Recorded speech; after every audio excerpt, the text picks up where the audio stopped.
Welcome to the Thyroid Fixer podcast, where we dive deep into the world of thyroid and hormones, especially for you ladies navigating perimenopause and menopause, and really for anyone struggling with hypothyroidism. I'm your host, Dr. Amy, thyroid and hormone specialist and CEO of a global telemedicine practice where we prescribe the right thyroid treatment and bioidentical hormones to all 50 states and most of Canada, helping you become that badass human that you're meant to be. So if you're battling weight gain and hair loss, you can't lose weight no matter what you do, your energy levels are plummeting and your libido left town, then you're in the right place and you have found your tribe. Remember, I want you to embrace every inch of that badass woman that you truly are. So if you're ready to dive in and fix things, let's get started. I hear your questions about what are the benefits of red light therapy with the thyroid? Well, when you go down that rabbit hole of studies, there are multiple benefits how shining red light on your neck can absolutely help to produce more thyroid hormone and heal the thyroid, but it does so much more. But here's the thing, that red light, you don't want to just go out and buy any red light panel. There are different wavelengths that you need to look for. You want it combined with UVB because UVB light has a whole host of potential benefits of its own. So number one, UVB triggers testosterone production and libido by triggering the P53 protein. Amazing. Sunlight. We know how important sunlight is to resetting our circadian rhythm, to even helping us lose weight and with our sleep and our blood sugar balance. UVB light does that. So when you get that dose of UVB in the morning, that's going to help stimulate that testosterone, reset your circadian rhythm, up-level your vitamin D, amazing things. Here's all the other things that it can do. It helps with your microbiome health and diversity. It helps reduce cancer risk, including thyroid cancer, reduces your COVID risk. It prevents weight gain. Like we said, your testosterone, your sleep, it helps with MS. There's a study on that. I would love to put all these studies in, but I don't want to bombard you. Reduction in psoriasis and vitiligo, reduce depression, better mood, throw out the antidepressants. Let's just get some sun, UVB and red light. Oh my God. Cognitive function and memory. And of course, your skin, stimulating that collagen production to reduce wrinkles and just improve the overall quality of your skin, reduction of acne, healing of scars. Just really doesn't get any better than this. And this light that I've been using, which is by Metabolic, is just so compact. I set it right on my desk so I can literally use it every day. I have it on right now as I'm recording this. I shine it on my face and on my neck every single day. I hit my décolleté as well because I want to prevent sun damage. I want to reduce all those brown spots of aging and promote collagen because I don't want a wrinkly chest either. Who wants that? So if you want to check out this bad boy, this is amazing. If you're going to invest in a red light, you want Metabolic. You want to go to Metabolic.com/Dr. Amy. So Mitolux.com/DRAMIE. That will automatically generate you a 10% off discount off of a Metabolic device. You will love it. Like I said, one that you're going to invest in. This is it. I promise you, this is it. So did you ever try talking to a man about your health issues and how'd that go for you? They just don't get it. But that's not the case with my friend Cash. Cash actually found it so frustrating that there was not enough research on women's health compared to men's health. So he changed that with his company. He completed thousands of studies on women, which included genetic testing, where these women learn the ins and outs of their personal DNA. And then they took that genetic blueprint and they found personalized solutions for themselves. So that gave them so much relief. I mean, imagine knowing exactly which genes in your body influence your hormonal fluctuations, and then understanding how you can optimize your thyroid so you no longer have to be reactive to all the toxins in our environment. So I am partnering with Kashif Khan Wednesday, October 9th for a free live webinar. He is going to reveal how genetic testing can fix your thyroid problems through the power of your unique DNA. So if you're sick of all the symptoms, the brain fog, the weight, all of that, then gather this piece of information and apply it to you. It's free. So sign up at hackmydna.com/Amy. So that's HACKMYDNA.com/AMIE. That way you can register and you can join us live. It's going to be an amazing free masterclass so you can dive more into how your genetics and your DNA affect your entire body, including your thyroid and your hormones. Angelo, welcome back to the show. We had you on before and we had so many questions and such amazing response from my audience because I train them to really be in tune with the protein they're taking in and the importance of amino acids. And we just had so many questions and it was so long ago that I thought, oh my gosh, in this day and age with the importance of getting in amino acids and protein and all the talk around it, I think we need a more in-depth conversation about that so that all my ladies out there can really understand why they need to focus on this component of their health and their supplementation to really help in so many different ways that we're going to talk about today. So welcome back to the show, Angelo. It was nice to have you here. Thanks for having me, Amy. I am down anytime to have this conversation. I love just helping people feel more comfortable and knowledgeable about nutrition and what's really going to help them and sort through we get so much information from so many different sources. It's like what's actually important. And I love being part of these kinds of conversations. Well, and that's exactly it. There's so much information out there, especially with social media these days that, sometimes it gets overwhelming. So I really like breaking down these types of topics just so the audience can better understand it and really make informed health decisions for themselves. All right. First of all, we know the importance of protein. I talk about it all of the time. And I talk about how even when we're eating a meal, it should be protein center, protein first, before you dive into the sweet potato with butter on it, let's eat the steak and see if you have any room for the sweet potato. So protein first all the time, but let's get into, I would love for you to talk about the importance of protein because amino acids are a component of animal-based protein, not the plant-based. So you vegans and vegetarians, you really need to listen to this conversation because you're not even getting your aminos and your plant-based crap. But the importance of amino acids as they relate to protein and how aminos are different from, let's say, a protein powder that you would take to just increase your grams. That's a great question, Amy. And not to maybe belabor or go too much into reemphasizing why protein's important. I think that's actually where we need to start to understand the role of amino acids. So protein is distinct from carbohydrates and fat because our body uses it in a very different way. A metaphor that I like to use is the house. So the houses that we live in need energy. Like if you want to run your dishwasher and your laundry machine and the lights, et cetera, you need to get energy to run that house. So you buy energy either from the grid or from solar panels, or maybe you run a generator, whatever it is, you get energy into your house. That's the primary role of carbohydrates and fat. They're actually the energy that gets burned inside of our body to get converted into ATP, and we can do things. We can breathe, we can move, our heart beats, et cetera. Protein is quite different. It's actually more like the materials of our house. So if you think about your house and you have hardwood floor, for example, if you walk over that hardwood floor many, many times, or you have a dog that maybe scratches it, after a certain given time, the hardwood floor starts to get kind of worn out. Maybe you need to replace it. Our body's actually the exact same. So our body is actually made up of proteins. And that includes everything like our vital organs, so our heart, our kidneys, our liver, our spleen, but also things like all of our muscle, our skin, our hair, our nails, even 50% of our bones. It's kind of unbelievable how much of our body is protein. And things that we're like, maybe less cognizant of, things like enzymes and hormones are made up of proteins. So all of these things are proteins in our body. And actually quite similar to the way our house works, these proteins don't last forever. So the proteins, for example, in my skin, I have millions of proteins in my skin. Each one only lasts for a certain amount of time, and then it's no longer as functional or good as it used to be. And so that protein actually breaks apart.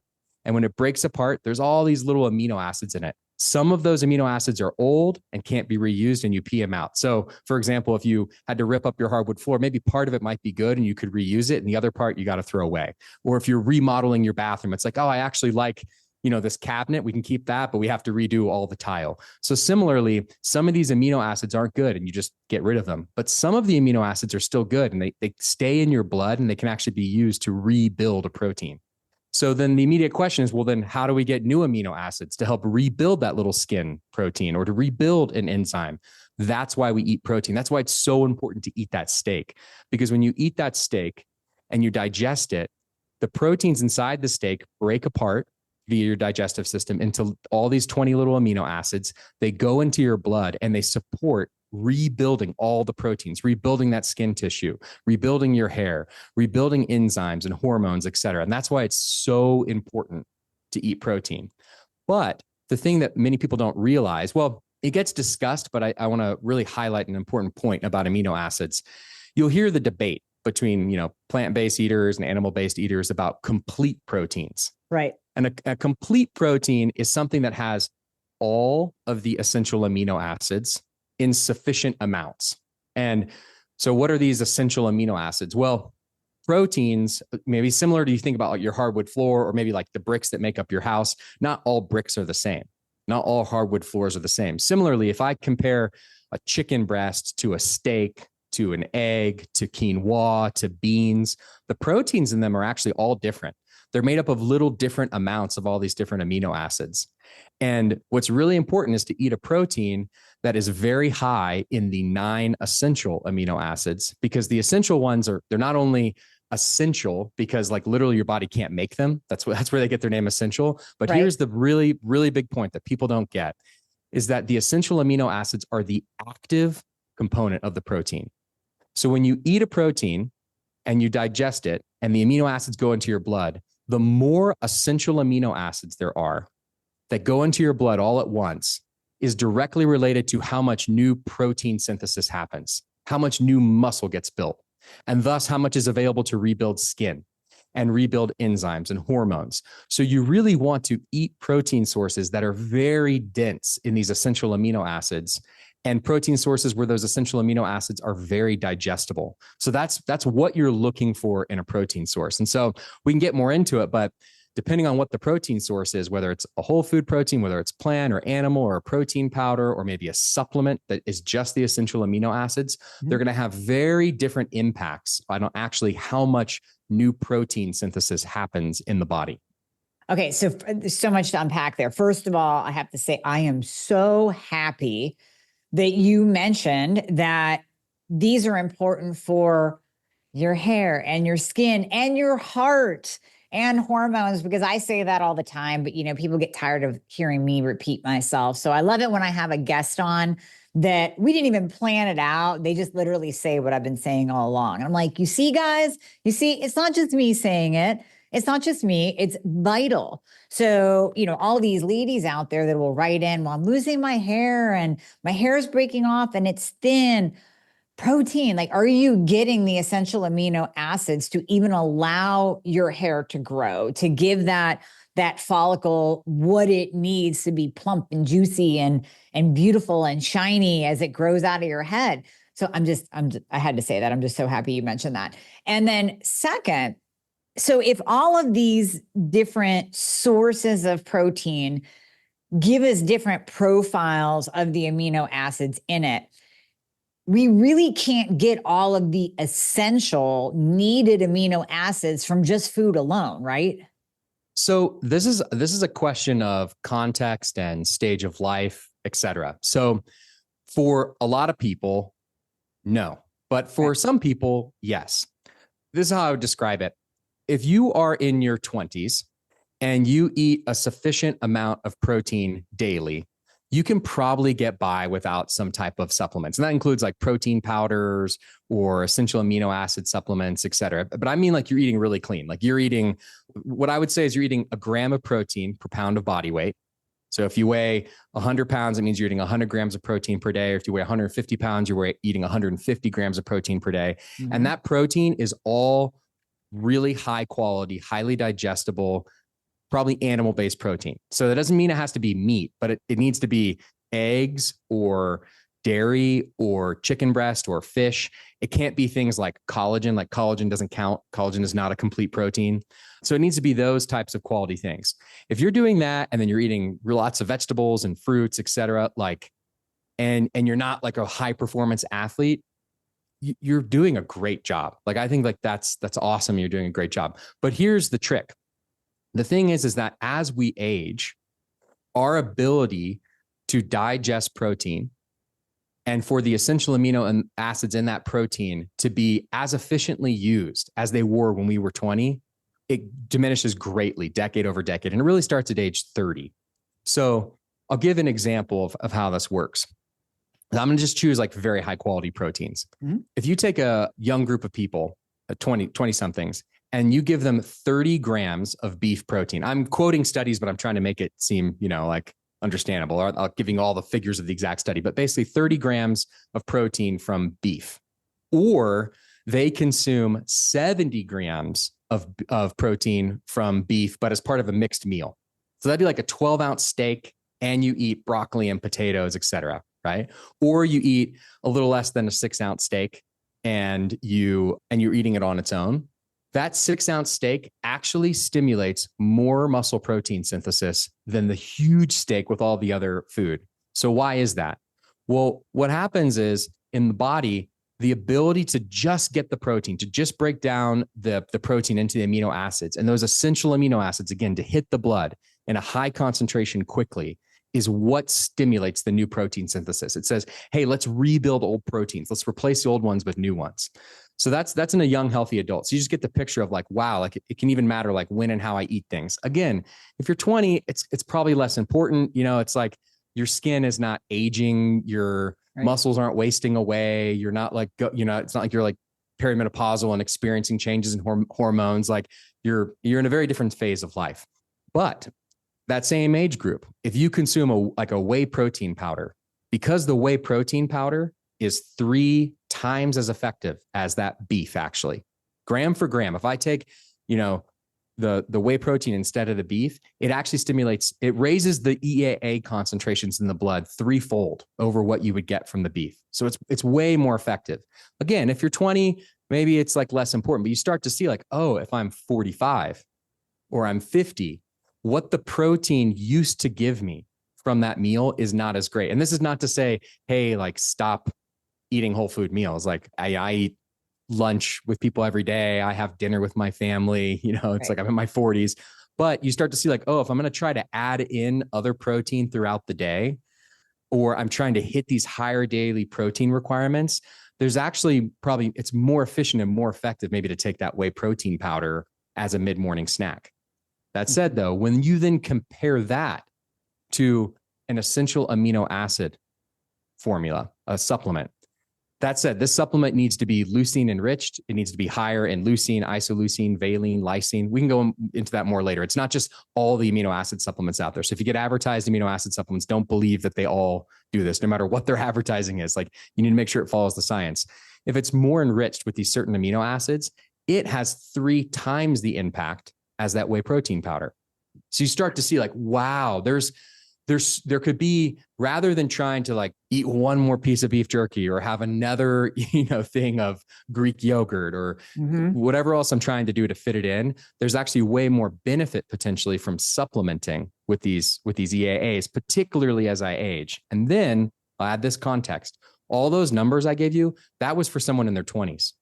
When you look at women in their 60s, an EAA supplement, again, enriched with these certain amino acids, is over 6 times the impact of the protein powder. Oh my gosh, that's crazy. Yeah, over 6 times. Yeah, 3 grams of EAAs have the same muscle protein synthesis impact as 20 grams of whey protein.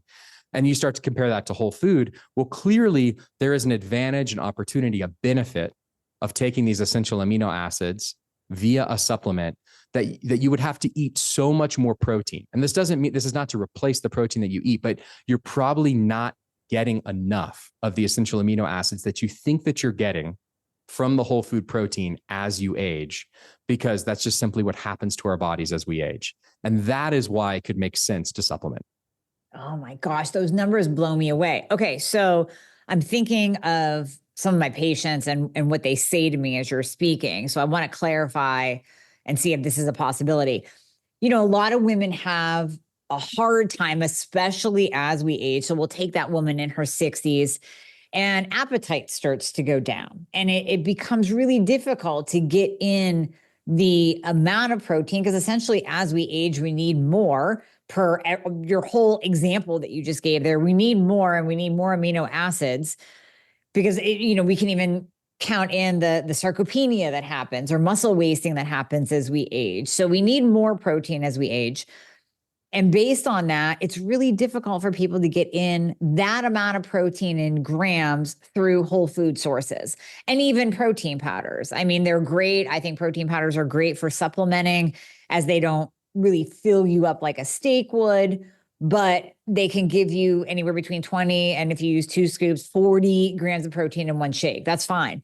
But can we say to the woman who is trying to get in, let's say 140 grams of protein, that listen, Susie Q, if you can just get in 100, get in 100 grams of protein through real food and maybe some protein powder.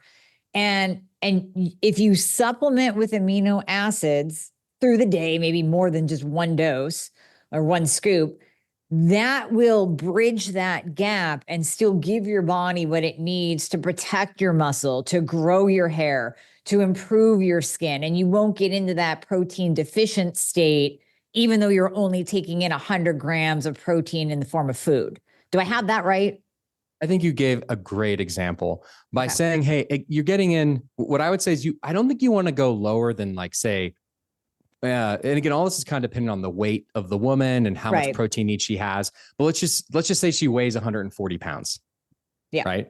And so she's trying to get in 140 grams of protein, although maybe you're advising slightly different amounts, but I'll just go for that example. Well, what I think is you want to be getting at least the 0.4 grams of protein per pound of body weight in real food. And ideally probably up to like 0.6. So that's somewhere, I don't know how great my math is going to be on this, but that's somewhere between like 60 to 80, like minimum. Like you should be eat real food, and eat it throughout the day. And because other great minerals and micronutrients and other non-essential amino acids in that food.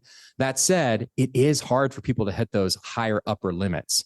And so when you think like, gosh, if I even just hit 80 grams of protein or 100 grams of protein, and I'm trying to get this extra 40, what I would tell you is that extra 40 grams of protein, what you're really trying to get is how much that 40 grams of protein would stimulate new protein synthesis in your body. So you don't even have to take, it's not like you have to take 40 grams of essential amino acids. You could actually take a much smaller dose. If you're 60, you could probably take, and again, if you're comparing, say like a protein powder, you could take like 10 grams of essential amino acids. You're going to get the impact of that like 40 grams of protein from a protein powder. If you're comparing it to like whole food, it's even less. I mean, it's 5 grams of the essential amino acids in an ideal formula. It's somewhere close to like 35 grams of protein, potentially more, 40. So I think, yes, you could use the essential amino acids as a supplement to try to hit those higher protein targets, because what you're really trying to get in those higher protein targets, again, is you're trying to stimulate more new protein synthesis. Hey, let's replace the old muscle fibers, and thus let's be able to replace the old skin and replace hair, et cetera. You're trying to give your body enough of these essential amino acids. And I think that is a great kind of simple advice to think like, hey, eat the base, eat the foundation in protein. But if it's really harder to get to those higher levels, that's a great role of essential amino acids. And what I would say is, if you're 40, I think that's kind of the advice I would give. What I would say is if you're 50, I want to be trying to take even more essential amino acids, 60, 70, every decade. Like for my parents, I'm telling them, get the gram of protein per pound of body weight if you can, like just do it. Yeah. And also take Kion Aminos 2 to 3 times a day. Because again, every decade, the reason why we have this age-related muscle loss is because of what I described earlier. Our body simply doesn't utilize the protein as well. And we're not as sensitive to the amino acids in the protein. So, I think someone in their 40s, it's a great idea. And 50s, 60s, I would be trying to supplement even more. And I notice it too. So I just turned 50 this year, and I came from the bodybuilding fitness figure world where getting in that much protein was just another day. I mean, easy breezy, that's what you do.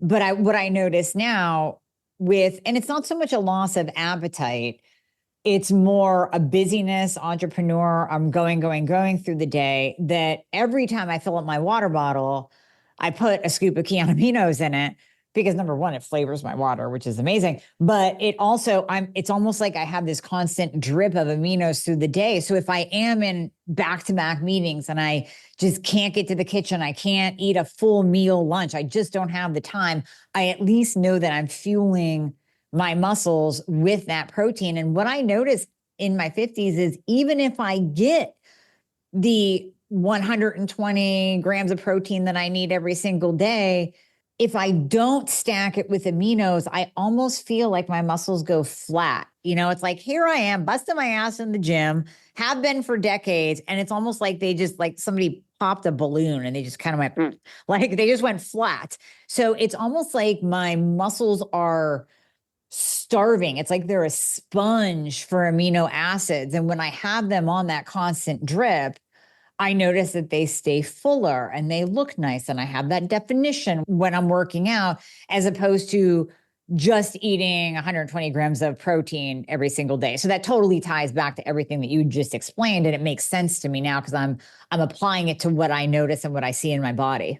Well, and you're an incredible example of that. Someone who came from the bodybuilding space, who's been dedicated to their health, been lifting weights, eating high protein, and yet age has an impact on us. We actually don't respond to the resistance training as well as we did when we were 40. Right. We don't respond as well as the protein as we did before. And so then the question is, well, how do we adapt our behaviors then to still maintain our health? And that is kind of one of the unique opportunities of something like Kion Aminos. Mm-hmm. Absolutely. So how about this one? I bet you didn't know that thyroid disease is one of the fastest growing chronic health problems in the United States, with more than 12% of Americans developing a thyroid condition at some point in their lifetime. If you're a woman, probably about 95%. But we all know that a strong thyroid can help speed up your metabolism and keep you feeling fit and energized. So we have to protect it. And one of the best ways is with minerals. For its size, your thyroid actually uses more minerals than any other organ in your body. It needs close to a dozen different minerals. We talk about this all the time: selenium, zinc, iron, iodine, magnesium, all vitally important to the thyroid and for converting your inactive thyroid hormone to your active thyroid hormone. And they work together, all of these minerals. But getting plenty of minerals is hard. It's hard to do with the current supplement situation out there. This is why I love and use daily Beam minerals. They make mineral supplementation easy. You don't need a dozen different pills. Just a single 1 ounce shot of Beam contains every essential mineral your body needs in the right ratios. Because they're derived from humate, which is an ultra mineral rich component of soil, Beam minerals come in an ionized liquid form that's super bioavailable. So you're going to absorb almost 100% of the minerals that you take. Beam also helps your body absorb your thyroid medication better as well. So bonus, you can replenish your mineral stores and support your thyroid in 30 seconds a day, maybe 10 seconds. Go to Beam Minerals, BEAMMINERALS.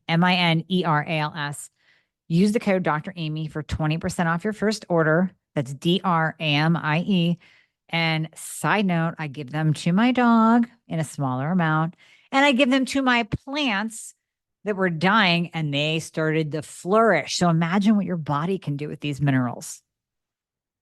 Now, I want to kind of move into this whole GLP thing, phase, fad, benefit. I mean, I'm a huge fan of using GLPs the right way in a microdose, so that you can have that insulin support. You can keep your A1C and your insulin in check, your blood sugar in check, keep inflammation down, but you're not losing your appetite. But let's face it, even if you are microdosing or you're not microdosing, you need the aminos because there is a little bit of lean muscle mass loss with the use of GLPs. And the only way to keep it on, and I tell my patients this too, if you are going to use a GLP, whether you macro or microdose it, you need to consume amino acids and protein. Like, it's your job. Like your job every day is consume protein, take amino acids, and lift, because those amino acids actually help with the fat burning that is being assisted by the GLPs, but they're also going to protect your muscles from that muscle loss. What have you seen in this GLP space as it relates to aminos? So at the heart of the GLPs is that it's not that they're making your muscle go away. Like it's not like the drug is, eating away at your muscle. In some ways, actually, it's shown that can even some ways improve muscle performance. The thing about the GLPs is that a GLP-1 agonist is it takes away your appetite, right? It's like you eat less food, right? And so this is when we just get into the basics, and you probably know this better than anyone coming from the bodybuilding space. What happens, there's truth to calories in, calories out. It's more complex than that. We'll, open it up more than that. And there's all kinds of other hormonal things that you can speak to, but there is an element of calories. And if you burn more calories in a day than you consume, you will lose weight. But here's the nuance that is so important to explain. The way that our bodies work is that when we consume more calories than we burn in a day, we store that extra energy. And it makes sense. Like before we lived in houses and civilization, like maybe you go out and you hunt and you're able to get this big animal and you overeat it. And then you store the extra energy as fat. That's like what the fat stores are. They allow you to survive then if you can't find an animal to eat for the next 2 or 3 days. You actually live off that fat. There's another thing that happens though too. When we exercise and we train and we consume protein and we build up more muscle, we actually store amino acids in our muscle. So we have energy stores that are our fat, and we have amino acid stores that are our muscle. Well, why would you need amino acid stores? Well, if I can't get protein, like I can't find this meat. Well, on one level, I need to eat this animal because there's fat in it and there's carbs, et cetera, and I'll be able to consume that and burn it as energy. But also, if I don't get the protein from that animal into my body, and I have heart tissue that's constantly breaking down and turning over. I have hormones that are constantly breaking down and turning over. I have to replace the amino acids to rebuild the proteins in my heart, my spleen, my kidneys, my skin, like all of these things. Like I literally need the raw materials. And so I need to eat this protein. Well, when you don't have that protein, what happens is you break down your muscle. So in the same way not same way, but a similar way to we break down fat and we burn it as energy, we actually break down muscle tissue to send amino acids into our blood so that we can rebuild heart tissue. You can't just not rebuild your heart. Yeah. So this is what happens when you go into a calorie deficit, whether it's from a GLP-1 or just from willpower or from some other mode of being able to do it, is you get less energy in and your body starts to think, oh my gosh, like if I even get a little bit of protein, yeah, I kind of want to use it to rebuild, muscle tissue and rebuild heart, but I'm starving. So I'm actually going to convert more of that protein than I typically would into a sugar. It actually gets converted into a carb basically via gluconeogenesis. So suddenly the protein that before would have been going into helping rebuild muscle, rebuild skin, suddenly you're actually just using it for energy because you're hungry. So this is what happens then. You need to consume way more protein when you're in a caloric deficit. Like if we're saying you need to consume a gram of protein per pound of body weight, just to kind of maintain health. If you're in an aggressive caloric deficit, you're really consuming less calories than you're burning in a day. You need to consume way more. And recent research, and this is in younger males, actually, this is in 20 somethings for the military. It's way more significant if you think about 40, 50, 60-year-old women. A 30% caloric deficit. So let's just assume you typically have 2,000 calories a day. If you were to cut 600 calories a day. Right. What they showed is that you need a 3-fold increase in essential amino acids. That'd be like a 3-fold increase in protein to have a net protein balance, meaning lose no muscle. So you basically need to consume 3 times the amount of protein that you would typically consume if you don't want to lose muscle during a caloric deficit. So again, yeah, you have to be carnivore basically. Yeah, I mean, it's not everybody's going to do that. That's crazy. So, but that is why if you're taking something like a GLP-1 and suddenly you're losing appetite and you're not wanting to eat as much, not only do you need to make sure you get as much protein you got before, you need to somehow get more essential amino acids. So again, this is why I think essential amino acids, and particularly Kion Aminos, have been embraced so much by people that are trying to lose weight, because they've seen it over and over again. You can actually lose 10, 20, 30 pounds of fat and not lose any muscle. Like that's insane. That's kind of unheard of. And Mhm. it is taking more, you still need to eat high protein diets. You still need to eat whole foods. But if you can compensate through additional essential amino acids throughout the day, you really have a shot at being able to lose the fat and not lose any muscle, which is really what we want. Like no one's trying to unless you're like some super jacked bro Right. who's like somehow gained all this muscle and you have to like get into like runner shape. Like most people want to lose fat and they want to maintain a toned body. And so, we've just seen it again and again that if you're trying to lose fat and maintain muscle, EAAs need to be a staple. Well, and again, this makes so much sense. I'm so happy I brought that up because I've shared with my audience that I tried a GLP when it first came out. I did the 5 milligrams of tirzepatide, and I was eating the same amount of protein that I normally take in, but I noticed the muscle loss. And I'm like, what is happening? Like, I thought to myself, is this drug eating my muscle? I actually looked it up because only Peter Attia at that time had come out and said, hey, you know what? We're seeing some lean muscle loss, but he didn't really explain why. And that totally makes sense. I did not increase the amount of protein that I was taking in. And this is years ago, literally when it first came out, so long before I started even using Kion. So I wasn't taking in amino acids either. I was just eating my 120 grams of food-based protein. I thought that was enough. And I definitely saw the muscle loss. And now that you're saying that about the caloric deficit too, I'm thinking of some of the ladies I know who now have no muscle left. They have flat asses. They look like Skeletor because they have literally kept their protein intake the same, didn't add in aminos, and have lost all of their muscle from the GLPs. So I'm so happy you went into that. Now, with the GLPs, obviously, we're using them for fat loss and to regulate insulin. But aminos in and of themselves have this power. And I just recently learned that. And I did not know that. So I'd love for you to expand on those points. How do aminos come in and actually help us with fat loss and help with insulin resistance? So the heart of this story is really about muscle and people understanding how muscle works. Muscle in general absorbs about 80% of the sugar that you consume. So you can just imagine then, if I build more muscle, I'm able to actually absorb and regulate my blood sugar better. And that is just true across the board. So having more lean muscle is correlated to better overall metabolic health. It's not just because like you're stronger and you can be more active. It's literally helping to regulate your blood sugar. It's absorbing those sugars when you consume them. So when you consume something like essential amino acids, you actually are stimulating this new muscle protein synthesis. You're building and maintaining all of that lean muscle. And the more lean muscle that you have, the better overall metabolic health that you're going to have. And that's really the key way in which it does that. And so I think, it's not a quick fix thing. Like I'm going to take these amino acids and immediately my blood sugar is going to be regulated. It's really about having this longer term perspective that if I nurture my body consistently every day, and I continue to maintain and build this lean muscle, I'm overall going to maintain a higher metabolism overall. If you replace a pound of fat with a pound of lean muscle, your metabolism goes up. It takes energy to maintain that lean muscle.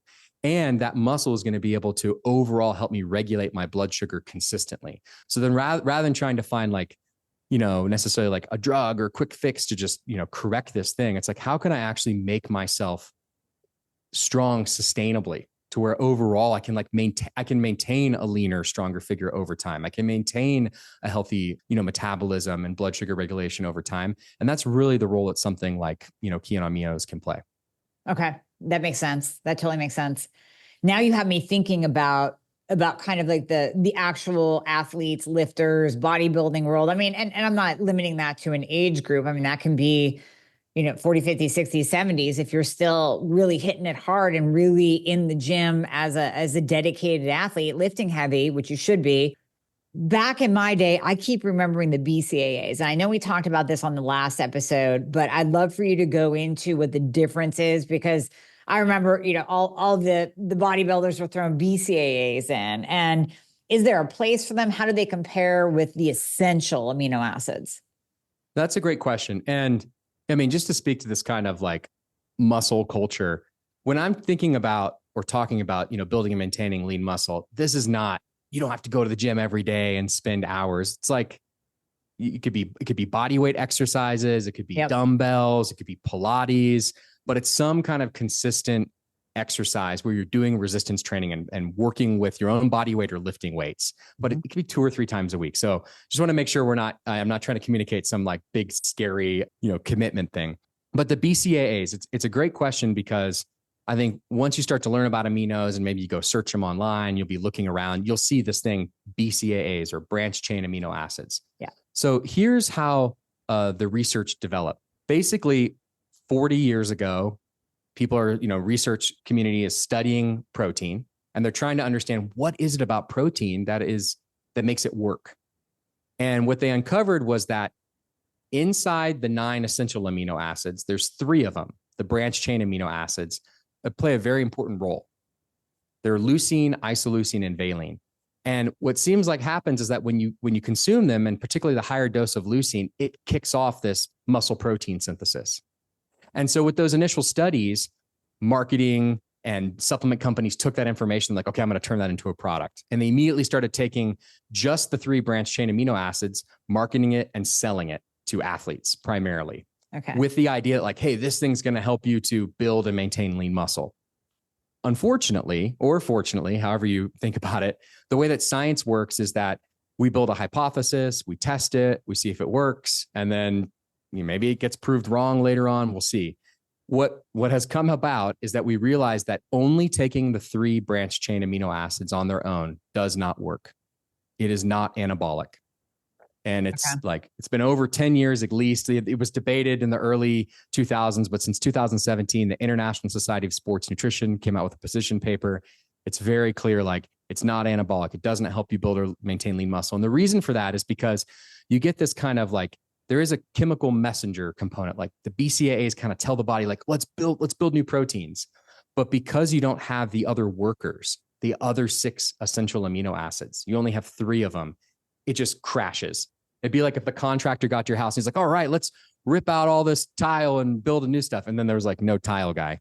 Right. So basically nothing happens. It's just not complete. So I would say in general, there could be some very unique indications for BCAAs for vegans or combining with other types of really deficient protein sources. But in general, I would say don't waste your time or money on BCAAs. Pretty consistently been shown that they don't really do anything. Yeah.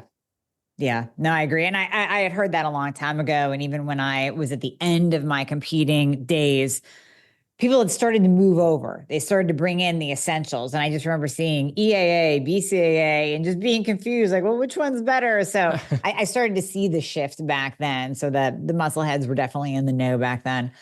Now, I've also heard that essential amino acids can help curb appetite. Now, I'm assuming that is because of protein being satiating. So you always hear, if you're hungry, eat protein because it's more satiating. Eat more protein at each meal, which we're saying anyways today, because it's more satiating. So can amino acids taken, let's say during a fast or throughout the day, can it kind of curb hunger? Or there's all this food noise talk, especially with the GLPs coming out.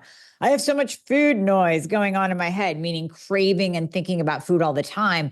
Can essential amino acids actually help with this? This is one of the really cool things about essential amino acids is that they can almost do both things. So if you are trying to fast for an extended amount of time, or you're trying to kind of get through a period where it's I really want to have a snack, but I'm not really hungry, you take essential amino acids and it's remarkable how much it curbs your appetite. And it does seem that it's related to the release of hunger hormones like ghrelin, that is connected with why we eat protein. And this kind of, if your audience has heard of the protein leverage hypothesis, which is there's a belief and understanding actually that when we're eating food, we're ultimately just actually trying to get enough essential amino acids. And so we will eat enough protein until we have gotten enough essential amino acids, and then our hunger will dissipate. And that is an excellent reason to actually prioritize eating that steak first before maybe eating the potatoes or some of the other things that aren't quite as nutritive, because it's your body's actually it's trying to get that protein. And at the heart of the protein, it's trying to get those essential amino acids. So yes, it works very well if you're trying to kind of extend a fasting period or get through a craving, etc. On the other hand, what's really interesting is people, for example, on a GLP-1, that don't have any appetite. or maybe people in their 60s, 70s, and their appetite's just kind of going away, they're able to consume something like essential amino acids and still be able to eat lunch. You know, it's like typically in the morning, like, man, if they had breakfast at 9 a.m., they can't eat again at 12. Like I'm not hungry. You could consume something like Kion Aminos at 9 and your appetite, your tummy wouldn't feel full. You wouldn't have gone through all this digestive stress. You actually still do have the ability to eat that lunch. So it's really cool that it actually works for both groups. It works for a group that is struggling with appetite. And it also works for groups who like are trying to curb that appetite or curb those cravings. Right. Okay. That's beautiful. Now, do they break a fast? Do EAAs break a fast? Well, so I think this all goes down to like, why are you fasting and what's your definition of a fast? So I think fundamentally the idea of a fast is a few things. One is like, you're trying to give your body a break from digestive stress. In that case, absolutely 100%. Something like Kion Aminos, there's really no digestion. And that's why they're so much more effective than something like a protein powder or a whole food protein, because your body doesn't have to break down the proteins and turn it into EAAs. It just absorb them, right? So you don't have any of the digestive stress that you get from eating. Second question would be, well, I'm really trying to fast because I'm trying to limit how much I eat, right? And like a lot of people, they're fasting because they're trying to control how many times per day they consume food and just overall control that caloric intake in the exact same way. I mean, taking the Kion Aminos, like it's nothing like having even a huge protein shake or a meal, et cetera. So 100% serves that. And it doesn't, again, kind of contribute to the other issues that come up around fasting related to that, to the appetite control and to, how many times you eat per day. I think the third other reason why people say that they fast is for longevity effects. These ideas around like autophagy, mitochondrial biogenesis. And this is what's really interesting. The studies show that caloric restriction overall, whether it's part of a fasting period or just in general caloric restriction, is just as good at fasting at mitochondrial biogenesis and autophagy. Like it's just as good. So whether you just consume less calories in the day or you do it during a certain period of the day, it doesn't matter. They're equal. But here's what's even more interesting. Most of these studies, they're actually not human studies. They're like rat studies. And we're studying it more at like at a mechanistic study. It's not like you can't actually tell like how much autophagy happened in a human body or how much mitochondrial biogenesis. We're studying an animal and trying to interpret what happens in humans. Right. It has been shown that EAAs generate as much or more mitochondrial biogenesis than fasting or caloric restriction, with none of the downsides of the muscle loss that happens from caloric restriction and from fasting.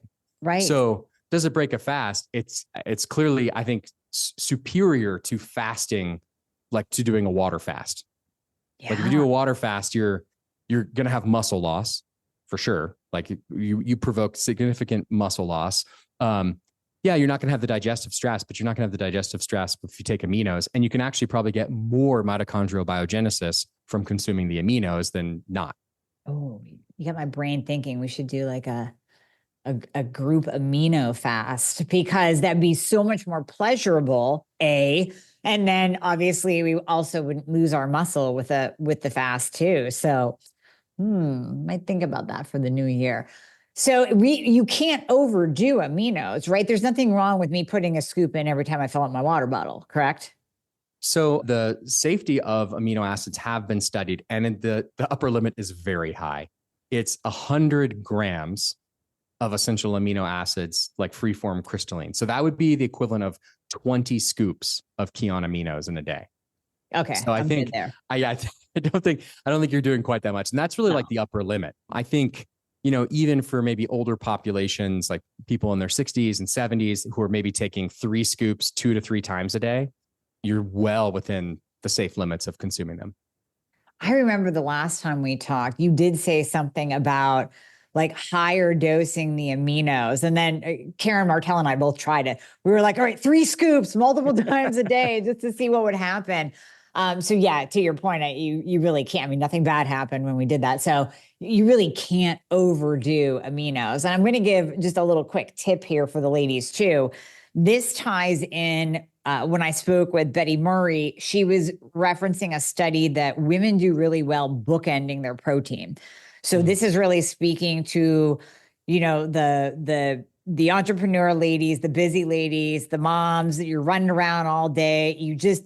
You're grabbing food, and God forbid you're snacking on your kids' food. Like maybe you're grabbing a quick yogurt in the middle of the day. There's no time for lunch.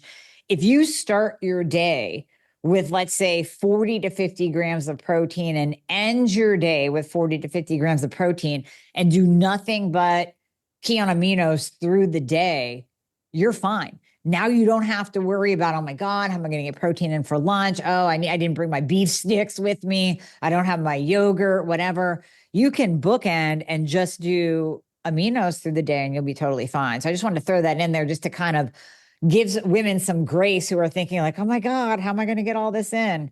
You can totally do it that way as well. So you're going to get the benefits of the fast in the middle of the day, but the muscle protection, the fat loss, the insulin control, the hair, the skin, all the benefits from the aminos through the day.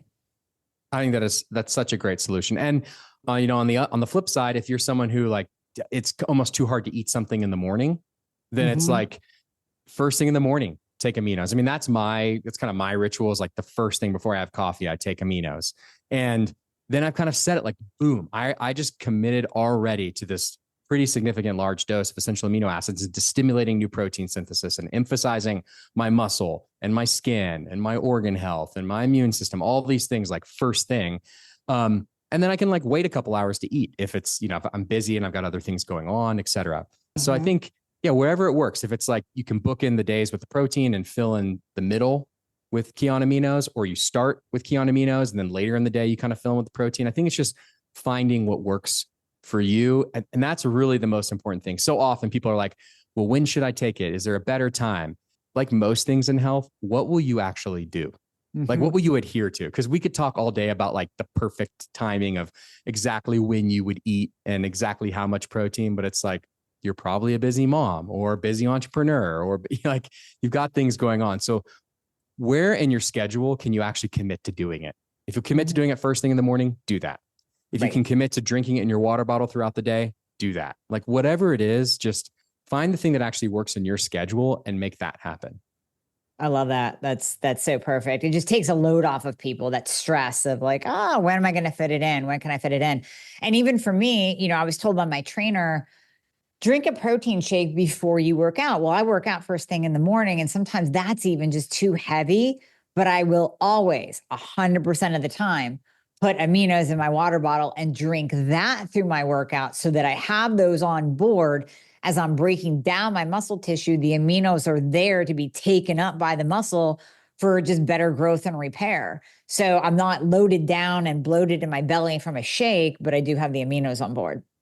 Yeah. And there's actually really direct comparison studies of aminos compared to protein. And it's 3 times as effective for stimulating the protein synthesis in conjunction with the exercise. So it's like, it's not just like a lighter, easier option than the protein. It's fundamentally better. Like it's actually more effective. And before exercise is an awesome time. It literally multiplies the effects of the exercise. It doesn't just like help reduce the soreness, which it does, and doesn't just like improve your ability to endure more exercise and go a little bit longer. It literally will get you more gains in less time. That's awesome. Okay. So choosing the right EAA.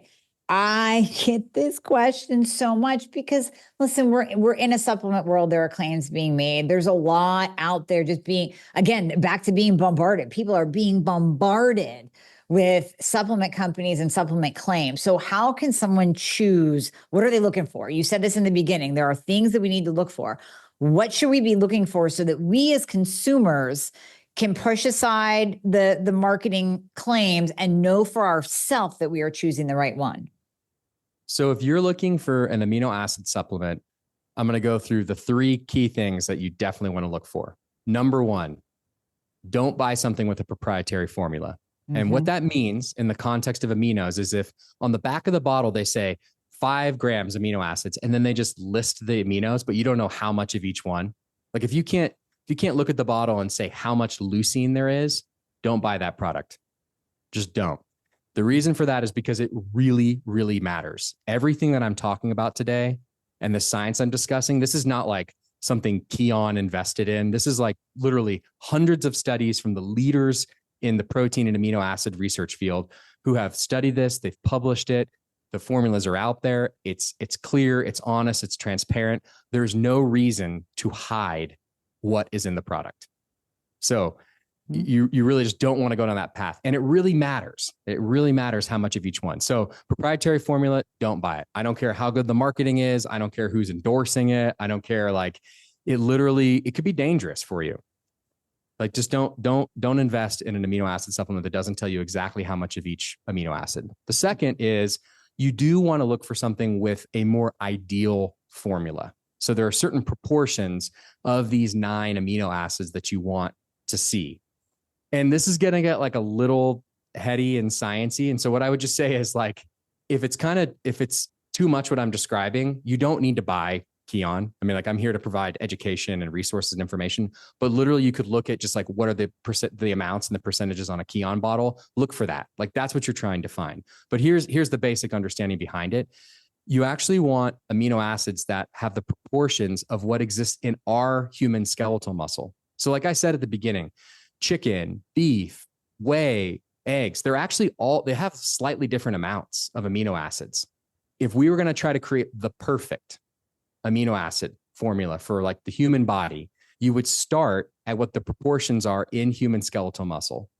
And then you would increase the leucine to make it 40% and increase the isoleucine, the valine, and the lysine to maintain closer to their original proportions of what they had, because they're limiting factors. You need this much higher dose of leucine, and you need those other ones to be not limiting to the leucine's ability to do what it does. So like, that's what you're looking for. So if you look at a Kion bottle, like that's what's on there. And again, this is, not some secret thing Kion came up with. It's like the research for like studies for NASA, the NIH, the US military, elderly populations. Like it's very widely available research. And I think the third thing is you don't need other stuff in it. So if someone's trying to sell you like, I've got this blah, blah, blah secret ingredient, or I'm, maybe I'm putting arginine in it, which is a non-essential or conditionally essential amino acid, or some other kind of ingredient, caffeine, like you don't need anything else. You just need the 9 essential amino acids in the proportions I described. Mm-hmm. That does what we've talked about today. If they're trying to sell you some other fancy thing, it's marketing. I promise you, it's marketing, blah, blah. It's not like a real thing. And then you don't need junk in it. You don't need a bunch of other preservatives or weird ingredients. If it's a flavored beverage, obviously there's going to be, ideally natural flavor and ideally not an artificial sweetener, but it's really that. It's like, just look for an honest, transparent product. They tell you what's in it, they don't hide it, and they don't have a bunch of other weird stuff.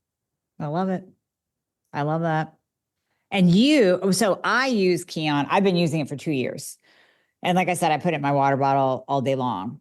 I've shared before that I'm addicted to the mango, but my new addiction is the watermelon and the berry. So now I'm flipping back and forth all between those 3. So it tastes good. And literally I'm feeding my muscles all day long. You are giving my audience 20% off, which is incredible. So it's a no-brainer to try this product. You're going to go to getkion.com/thyroid, and that will give you guys that 20% off. But everything that you learned about today, I mean, it's really a no-brainer. Why wouldn't you add this in on the regular to your protocol? It just makes sense. It just makes sense on all fronts, on all levels of health. So, Angelo, thank you so much for your time today, your knowledge today. I mean, it's just been absolutely amazing. The information that you shared is priceless because it really hits anyone from 20 to 60, 65, 70, 80. So thank you so much for your time and your knowledge today and breaking this down. I learned more today, so I love it. Well, thanks again for the opportunity, Amy. I love, coming and sharing information, and hopefully your audience can even just take one piece of today's conversation and apply it to their life. Oh yeah, no, they definitely will. They definitely will. And I'll be using it even more and more myself too. So I'm going to go from 3 scoops to maybe 5 scoops a day just to keep on that muscle, just to keep it on. So I want to thank you again, and we'll definitely have you back on the show. But again, getkion.com/thyroid, and you guys will thank me later. I promise you that. All right, Angelo, thank you so much. Thanks, Amy.